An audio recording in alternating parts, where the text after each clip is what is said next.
भरत ने कहा, मोय उपदेश दीन गुरु नीका, प्रजा सचिव सम्मत सब ही का। गुरु जी आपने मुझे उपदेश दिया है, सब उस उपदेश का सम्मान करते हैं। प्रजा भी ठीक है, चाहती है कि मैं अयोध्या का राजा बनूं, लेकिन गुरुदेव आज अवध अनाथ हो गया। अयोध्या का इधर ध्यान मत ढूंढो। आज चौपाई में तो कहीं से भी बोल सकता हूं।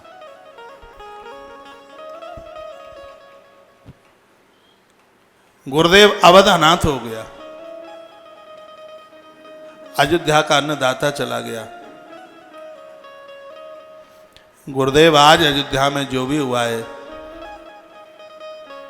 उसके परिणाम में एक आप भी है। गुरुजी कहीं ऐसा तो नहीं है कि अवध अनाथ हुआ, इसमें एक गलती आप भी कर बैठे हो। गुरुदेव हिल गए भरत की बात सुन के, और ये बात भरत ने तब कही जब भरत को गुरुजी ने यह आदेश दिया था कि तुम्हें अयोध्या की गद्दी को संभालना है। राम भगत को राज गद्दी से मतलब क्या था? भरत की आंख में आंसू थे, और भरत आज गुरुदेव से बोले, गुरुदेव अवध अनाथ हो गई, भगवान प्रभु राम बन बन के हो गए। गुरुदेव इसमें कहीं एक गलती आपकी भी तो नहीं है। गुरुदेव वशिष्ठ ने कहा कि मैंने क्या गलती करी है? भरत जी ने कहा, गुरुदेव मैं आपसे पूछना चाहता हूं कि आप मुझे बता सकते हैं कि मेरी मां कैकेयी ने 2 वरदान कौन से मांगे? गुरुदेव वशिष्ठ ने कहा, भरत ये तो सबको पता है। भरत ने कहा, गुरुजी मैं सबसे नहीं पूछ रहा, मैं आपसे पूछ रहा हूं। आप यहां के कुल गुरु हैं। अयोध्या के राज घराने में आपका नाम लिए बिना तो सूर्य भगवान को अर्घ भी नहीं दिया जाता। सूर्य भगवान को यहां लोग अर्घ देने को जाते हैं तो उसमें भी लोग आपका स्मरण करते हैं। आपके प्रति सभी रघुवंशियों की इतनी बड़ी श्रद्धा है, लेकिन गुरुदेव आज अयोध्या अनाथ हो गई और मैं बहुत कष्ट में हूं। मेरी कौशल्या जैसी मां की मांग में सिंदूर नहीं रहा। गुरुदेव इसमें एक कहीं दोष आपका भी है। गुरुदेव वशिष्ठ ने कहा, मेरी क्या गलती है, मेरा क्या दोष है? भरत ने कहा, गुरुदेव तो मुझे आप ये क्यों नहीं बता देते कि मेरी मां ने 2 वरदान कौन से मांगे? गुरुदेव वशिष्ठ ने कहा, इस सबको पता है, पहले वरदान में तुम्हारे लिए गद्दी और दूसरे वरदान में राम के लिए वनवास। भरत ने कहा, गुरुदेव यही तो आपकी चूक है, यही तो तुम गुरुदेव गलती कर गए हो।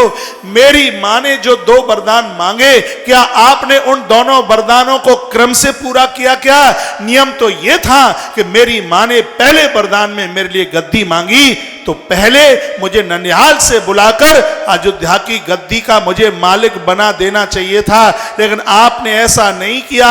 पहला वरदान किया नहीं और उससे पहले दूसरे वरदान के लिए आपने अनुमति दे दी। गुरुदेव नियम यह था, यदि आप मुझे बुलाकर इस अयोध्या की गद्दी का राज्य देते तो फिर मैं ये देख लेता कि भरत के राजा होने पर किसकी ऐसी ताकत है जो प्रभु राम को वन के लिए भेज करके बताए। लेकिन गुरुदेव आपने ऐसा नहीं किया। सन्नाटा छा गया सभा में, गुरुदेव की आंखें नीचे हो गई। भरत बोलते ही गए। पहली बार भरत इतना बोले। श्री भरत ने कहा, गुर पितुमात स्वाम हितवानी। आवाज गूंज रही है। गुर पितुमात स्वाम हितवानी, सुनमन मुदित करिय बलि जानी। माता पिता गुरु भगवान की बात को भूल करके भी यदि कोई पूरा कर देता है तो वो सुबह ही होता है। लेकिन हे गुरुदेव मुझे क्षमा करना, आज मैं आपकी बात नहीं मान पा रहा हूं, मैं कष्ट में हूं। गुरुदेव मुझे क्षमा कर देना। हे गुरुदेव आज मैं बेबस हूं, आप मुझे इस गद्दी का मालिक बनाना चाहते हो इसलिए कि मैं अयोध्या का भला कर सकूं, लेकिन गुरुदेव ऐसा हो नहीं पाएगा।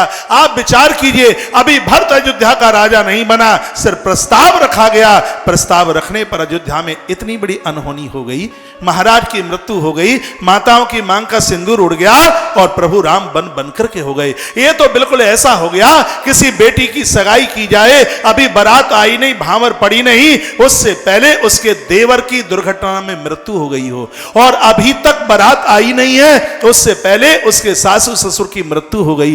ये तो ऐसा ही गुरुदेव बिल्कुल हुआ है। अभी सिर्फ मेरा प्रस्ताव रखा गया है, तब तक अयोध्या में इतनी बड़ी अनहोनी हो गई। हे गुरुदेव, यदि मुझे जबरदस्ती से गद्दी पर, अयोध्या की गद्दी पर बिठा दिया गया तो रसा रसातल जई है, तब ही ये धरती फट करके रसातल की तरफ चली गई। इसलिए मैं गुरुदेव प्रार्थना करके कहना चाहता हूं, मुझे आप क्षमा कर दीजिए। मुझे अयोध्या का राज्य गुरुदेव कभी भी नहीं चाहिए। मैं बहुत पीड़ा में हूं, मैं बहुत कष्ट में हूं। और गुरुदेव, शायद आपने मन में ऐसा सोचा होगा कि भरत को अयोध्या का राजा बनाकर इसका कष्ट दूर हो जाएगा, तो गुरुदेव ये भी एक बहुत बड़ी भूल हो जाएगी। मैं जानता हूं कि गुरु वैद्य होता है, मैं जानता हूं गुरु भव रोगों की चिकित्सा करता है, लेकिन गुरुदेव आज आप ऐसी चिकित्सा कर रहे हैं जैसे किसी व्यक्ति के घुटनों में गठिया बाह का दर्द हो। पहले से तो वो गठिया बाह के दर्द से पीड़ित है, ऊपर से बिच्छू ने एक डंक मार दिया और फिर एक डॉक्टर वैद्य आकर के कहे कि इसको कि पौआ भर शराब पिला दो तो ये ठीक हो जाएगा। गुरुदेव, आप भी आज वैसा ही उपचार कर रहे हैं। ग्रह ग्रहित पुण्य बात बसते पुण्य बीछी मार, ताहि पियाए हूं बारोनी कहूं कहा उपचार। हे गुरुदेव, मेरे पिता की मृत्यु हुई है, ये मेरे लिए गठिया बाह का दर्द है।